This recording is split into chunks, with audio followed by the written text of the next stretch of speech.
I cannot believe it's been 20 years of rescuing horses with Equine Voices Rescue and Sanctuary. I started by rescuing my love of my life, Spirit, who I rescued in California. And at that time I rescued another horse as well, Big Bud. They're both since passed, but they were really the catalyst to really get me here to Arizona. And then I found out about the Pomroy issue when I was in California working on a wild horse sanctuary. I decided to rescue 4 babies, Gulliver, Spanky, Deuce, and Bella.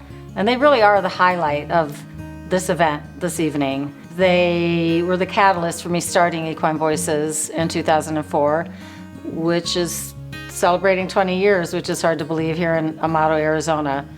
So I started with 6 horses, and I decided that I could do more. And so in 2004, I decided to file for the 501c3, and shortly after that, I did rescue 15 pony skin babies that were being slated for their leather hides, and they were a month to 2 months old. So early on in 2005, the nonprofit status came in, and 20 years later, here we are. It's just mind-boggling to me that we've saved so many lives, and we're celebrating 20 years of saving lives and really bringing awareness to the plight of all animals, but especially the equines.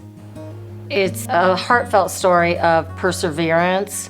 I believe that you can overcome anything if the purpose is there and the intention is there. I was faced with 21 horses, absolutely no money. I'd used all my savings to start this organization, and I was scared.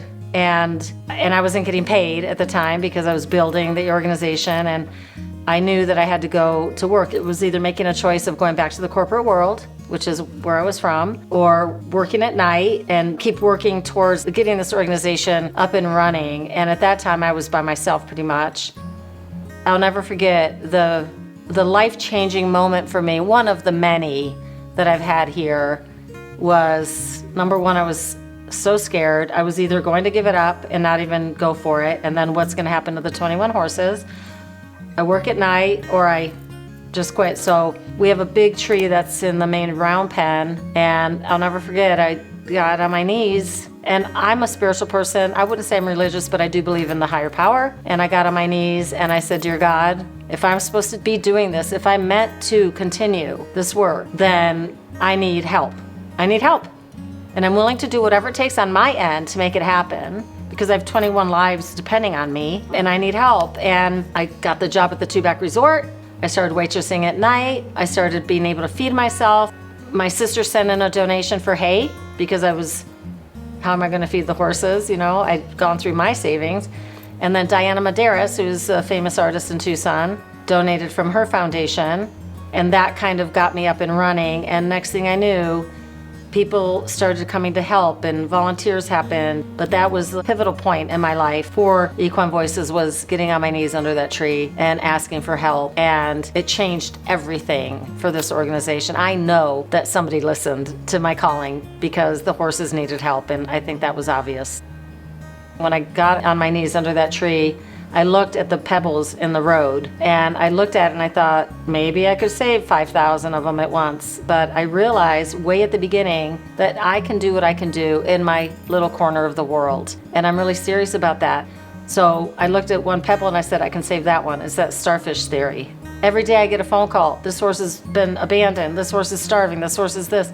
I can only do what I can do, and hopefully through the networking and trusting people, other groups that do ethical work, that we can also place horses in other organizations that are ethical and are responsible. But the reality is we can't save them all unless people start becoming more aware of the issues and start being responsible for the care of their own animals. And that's a big challenge for me because it hurts my heart, because I can't save them all.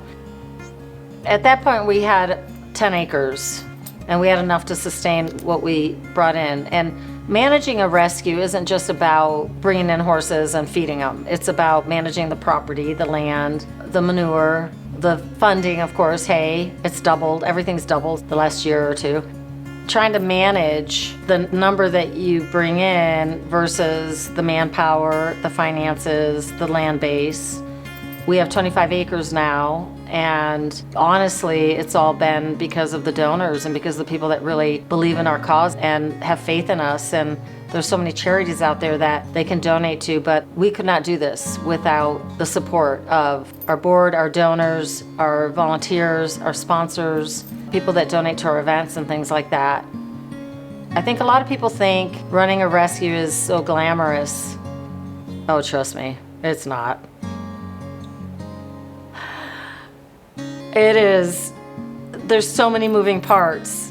There's everything from grant writing to the office to sending out thank you notes to our donors, which is really critical and important to me, to make sure it's a two-way conversation. Everybody that donates or supports us gets acknowledged in some fashion, even the little things.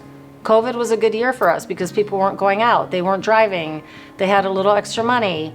So we had a pretty good year with donations. Now is a whole different story. The economy's in trouble. Inflation, all that, managing the people, managing the staff. We have payroll, we have this, we have that. Hay, what if we don't get a hay delivery and we have 62 horses that we have to feed?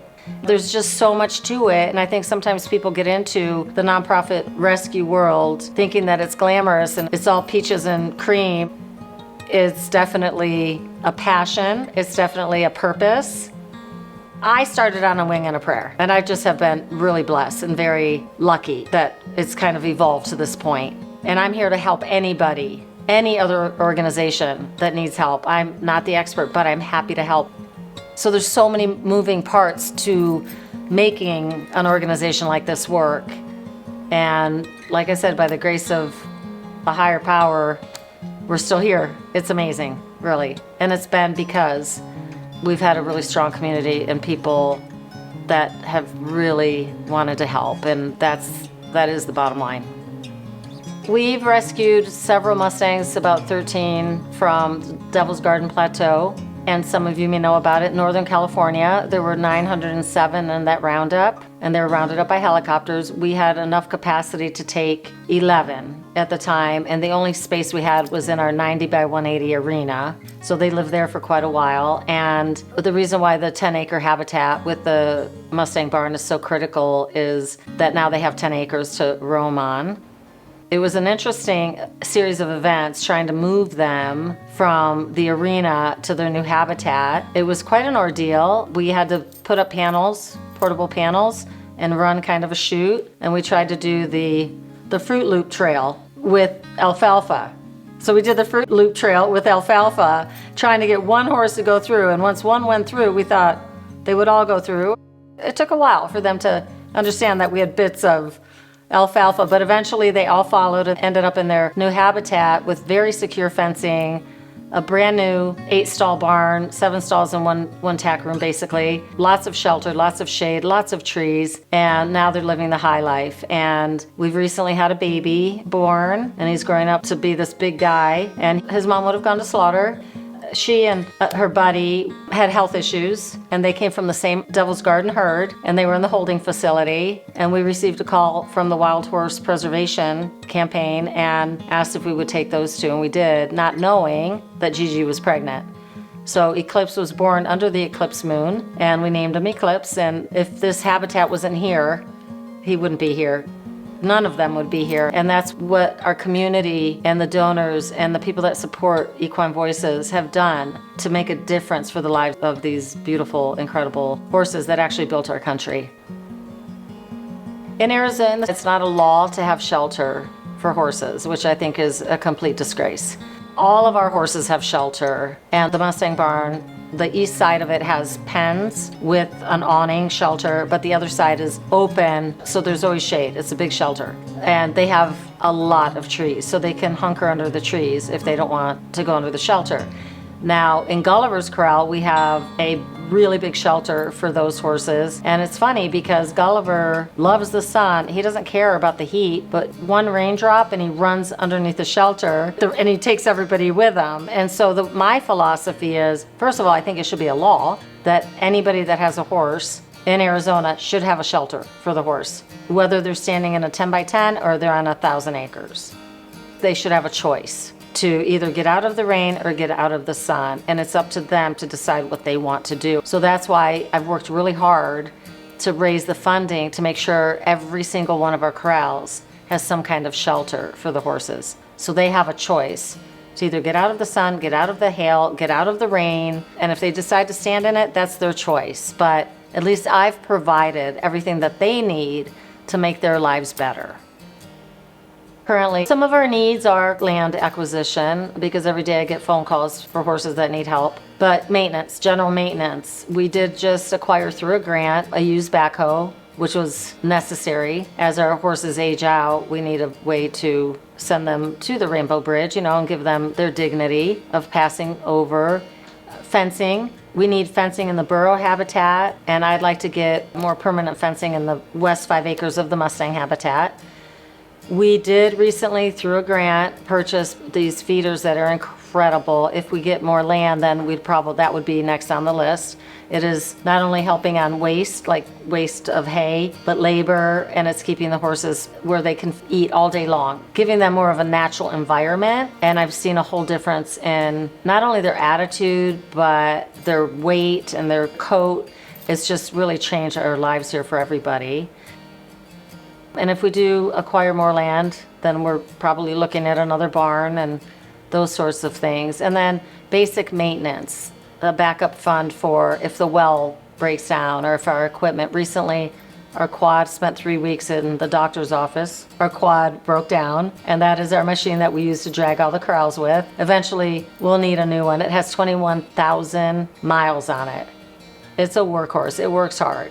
So eventually our equipment is going to start needing to be retired.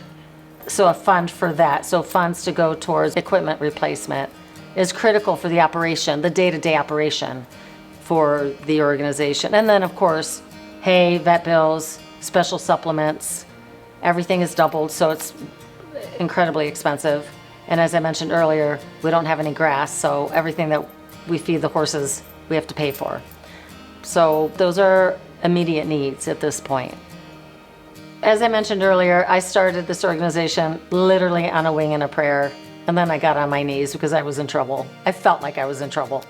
And if it wasn't for the community support, our donors, our volunteers, our board of directors, people that just lend a hand, where we're at today it's all about gratitude for me. I want this organization to continue on even after I'm gone, even though I'm not going anywhere yet, but to continue on. And in order for us to do that, we need to continue to be systematic, be a team, continue to remember why we're here, and know that we're making a difference in the world in our small pocket in Amado, Arizona, even though we've branched out nationally. I think if we can always remember the purpose and the purity of this organization, I think there's no doubt in my mind that this organization will be here for a really, really, really long time. I can't thank all of you enough for coming to the event this evening, for supporting us, and I invite anybody that hasn't come to the sanctuary, come for a tour. We would love to share our miracles with you and meet the animals that you're supporting. So I'm full of gratitude. Thank you.